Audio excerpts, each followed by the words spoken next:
እንዴት አድራችኋል ተመልካቾች? የአዲስ ቀን የጧት ገበያ ተጀምሯል። መቅደስ እንዳለ መረጃዎቹን እነግራችኋለሁ። አብራችሁን ሁኑ። በአፋር ክልል አዋሽ ከተማ መዋዕለ ንዋያቸውን ለሚያፈሱ የግል ባለሀብቶች የተለያዩ ማበረታቻዎችን በማቅረብ ላይ እንደሚገኝ የከተማ አስተዳደሩ አስታወቀ። በከተማዋ በተለያዩ የኢንቨስትመንት ዘርፎች የሚሰማሩ የግል ባለሀብቶች ቁጥር ከጊዜ ወደ ጊዜ በመጨመሩ የስራ ዕድል እየተፈጠረ መሆኑን የከተማዋ ነዋሪዎች ተናግረዋል። ወይንሸት ደጀኔ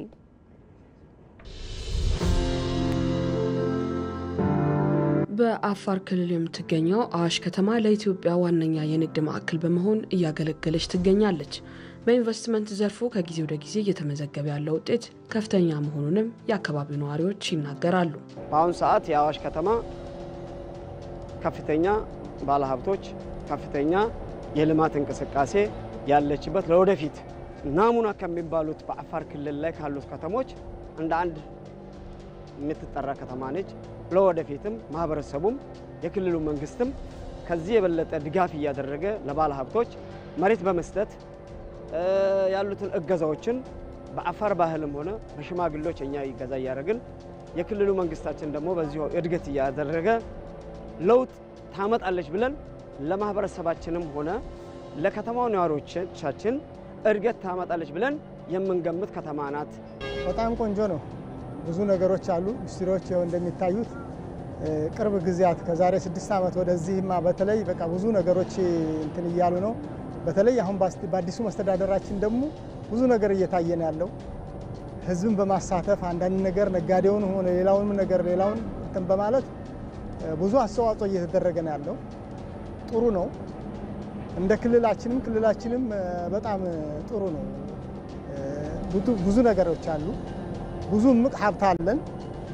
አሁን የሚያስፈልገን ከውጪ ሆነ ከሀገር ውስጥም ያለ ኢንቨስተሮች መጥተው ሀገራችን ላይ ፈሰስ እንዲያደርጉ ነው የምንፈልገው።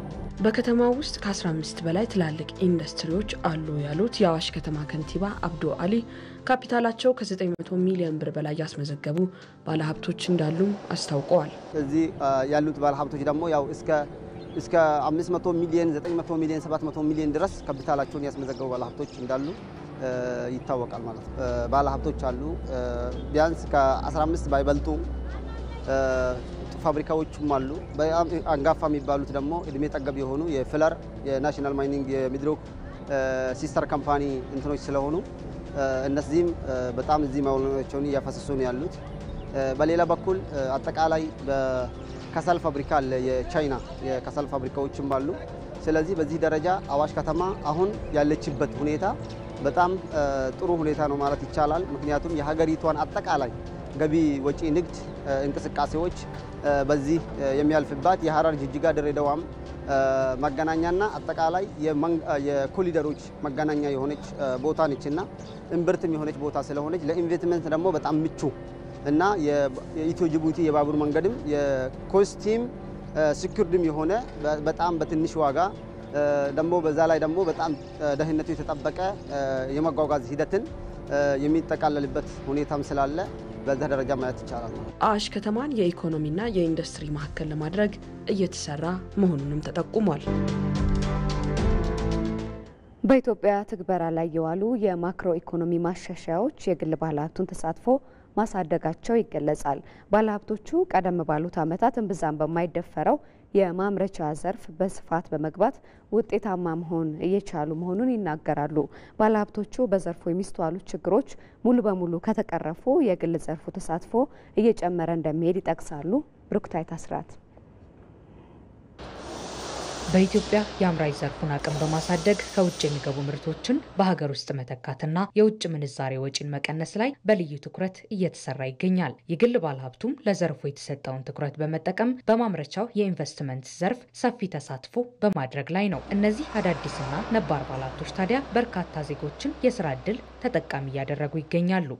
ኤምጂ ስቲል የሚባለው ፋብሪካችን የግሩፑ አንድ አካል የሆነ ፋብሪካችን ነው። ከ274 አይነት ምርቶች በላይ አሉ። የብረታ ብረት ምርቶችን የሚያመርት ኩባንያ ነው ማለት ነው። በአሁኑ ወቅት ወደ 3000 የሚጠጉ ቋሚና ጊዜያዊ ሰራተኞች በስራ ላይ አሉ።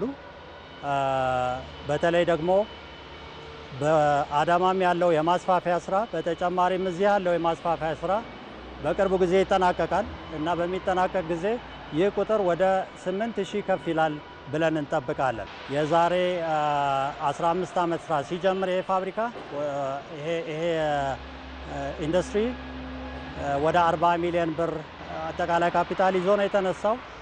በአሁኑ ወቅት ግን የማስፋፊያ ስራዎቹን ጨምሮ ወደ 120 ቢሊዮን ብር መድቦ በእንቅስቃሴ ላይ ይገኛል ማለት ነው። ለሀገር ውስጥ ገበያ እያቀረብን ነው ያለ ነው በሰፊው በአብዛኛው ማለት ነው። ይሄ ዘርፍ ይሄ ስራ ብዙ ቫልዩ እሴት መጨመር የሚቻልበት ዘርፍ ነው።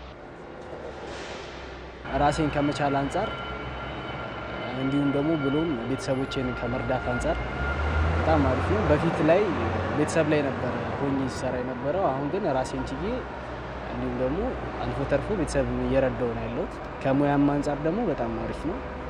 የተለያዩ ማሽኖች ላይ ነው እየዞርን የምንሰራው እና ለሙያም በጣም አሪፍ ነው እየሰራን ያለነው። አንድ ግለሰብ በተቀየረ ቁጥር ቤተሰቡን ይቀየራል። ቤተሰብ ተቀየረ ማለት ደግሞ ሀገር ይቀየራል ማለት ነው። የቴክኖሎጂ ሽግግር አለ፣ የሙያ ልምድ አለ። ፋብሪካው እዚህ መከፈቱ ከውጭ የምናስመጣቸውን ምርቶችን ወጪ ይቀንስልናል። የቴክኖሎጂ ሽግግር እና የቴክኖሎጂ መስፋት ተወዳዳሪ እንድንሆን ያደርገናል።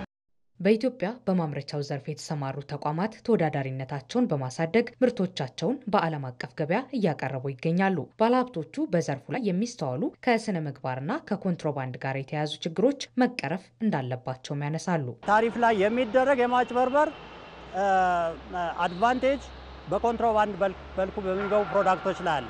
እኛ እዚህ አምርተን ሰዎች ቀጥረን ብዙ ቫልዩ አድርገን ብዙ ስራ ሰርተን ስናበቃ ግን ከነኚህ ጋር ባለን ርቀት መወዳደር ከባድ ነው። ይሄ ትልቅ ተግዳሮት ነው።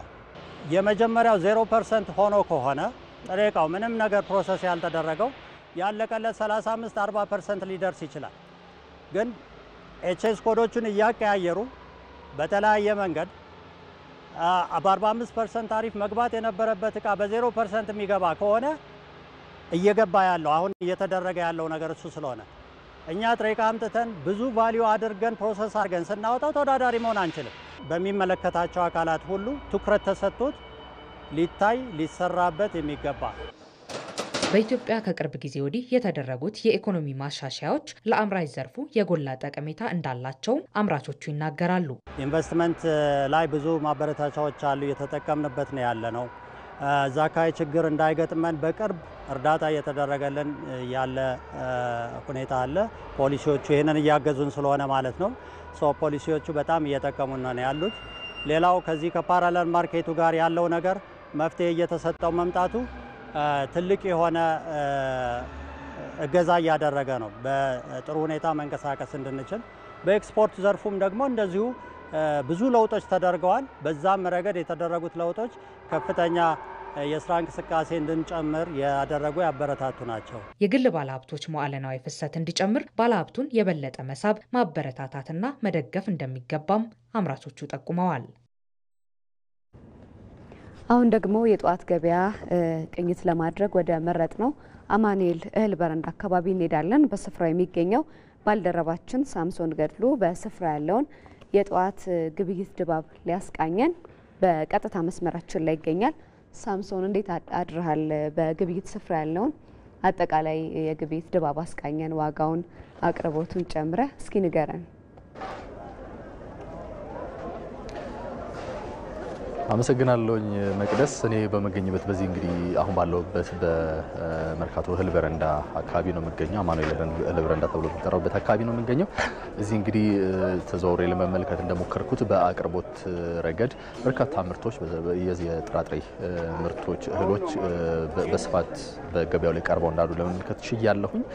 ገበያውን ግን እንግዲህ ነጋዴዎችንም ሸማቾችንም ዞር ዞር ብዬ ለማናገር እንደሞከርኩት ከሆነ ከሰሞኑ ዛሬ ትንሽ ቀዝቀዝ ያለ አይነት ሁኔታ እንደሚታይበት ነው የነገሩኝ። ከዛ ውጭ ግን በግብአት ረገድ በጣም ሰፊ የግብአት አቅርቦት ስለመኖሩ ነው የነገሩኝ። ከዛ ባለፈ እንግዲህ በዋጋዎቹን በተመለከተ ደግሞ እስከዛሬ ከነበሩት ደግሞ ዛሬ የተሻለ እንደሆነ ነግረውኛል። ለምሳሌ ቀይ ጤፍን ብንመለከት ቀይ ጤፍ ከ8500 ብር ጀምሮ እየተሸጠ ይገኛል። ይህ እንግዲህ አሁን ላይ በዚህ ሰዓት እዚህ ገበያ ውስጥ ያለው ዋጋ ነው። ወደ በኋላ ለውጦች ሊኖሩ ይችላሉ። ከዚህም እንደገና ወደ ሌሎች ሱቆች በሚሸጋገርበት ጊዜ ደግሞ ዋጋዎች እየጨመሩ ሊሄዱ እንደሚችሉ ታሳቢ ተደርጎ ማለት ነው። ሌላው እንግዲህ ነጭ ጤፍ ወደ 11 ሺህ ብር አካባቢ እየተሸጠ ይገኛል። እስከ 11 ሺህ ብር ድረስ እየተሸጠ ይገኛል። ማኛ የሚባለው ጤፍ ደግሞ ወደ እስከ 10 ሺህ ብር ድረስ እየተሸጠ ይገኛል። ይህ እንግዲህ ጤፍን በተመለከተ ነው። በቆሎ ከ3700 ጀምሮ እስከ 4000 ድረስ ባሉት መካከል እየተሸጠ ይገኛል። ሩዝ የሀገር ውስጥ ማለት ነው 8700 ብር እየተሸጠ ይገኛል።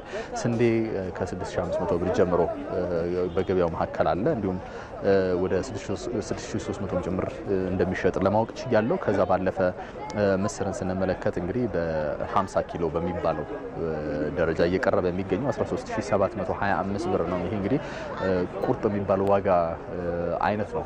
ተመሳሳይ ነው። እዚህ አካባቢ ያለውን የምስር ዋጋ ለመጠየቅ እንደሞከርኩት ከሆነ ባቄላ እስከ 11000 ብር ድረስ እየተሸጠ ይገኛል። 10500 ጭምር ስለመኖሩ ሰምቻለሁኝ በኩንታል። ሽምብራ እንዲሁ ከ8600 ብር ጀምሮ እስከ 10000 ብር ድረስ ደግሞ በተለያዩ እንትኖች እየተሸጠ ይገኛል። ይሄ እንግዲህ የገቡበትም ቀን ልዩነቶች ጭምር ያመጣቸው የዋጋ ልዩነቶች ስለመሆናቸው ነው የሰማሁት። ከዛ ባሻገር ግን በምርትና በአቅርቦት ረገድ ግን ሰፊ አቅርቦት ስለመኖሩ ነው የነገሩኝ። ሸማቾችም እንግዲህ በተለይ በስፋት በዚህ በኩንታል በሚባልበት ደረጃ ጀምሮ መግዛት የሚችሉ ሸማቾች እዚህ መጥተው በሚፈልጉት መጠን ልክ መግዛት እንደሚችሉ ነው ከዚህ ከነጋዴዎችም እዚህ ካሉ ሸማቾችም የሰማሁት። መቅደስ ለሰዓቱ ያለኝ መረጃ ይሄን ይመስላል። ሳምሶን ላደረስከን የግብይት መረጃ እናመሰግናለን። መልካም ቀን ይሁንልህ። በመጨረሻም በአዲስ አበባና በሌሎች ከተሞች ያለውን የመሰረታዊ ሸቀጦች ዋጋ፣ የውጭ ሀገር ገንዘቦች የምንዛሬ ተመንና የግብርና ምርቶች ወቅታዊ ዋጋ መረጃዎችን አብረን እንከታተል።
ተመልካቾች የአዲስ ቀን የጠዋት ገበያ አብቅቷል። መቅደስ እንዳለ መረጃዎቹን ነገርኳችሁ። መልካም ቀን ይሁንላችሁ።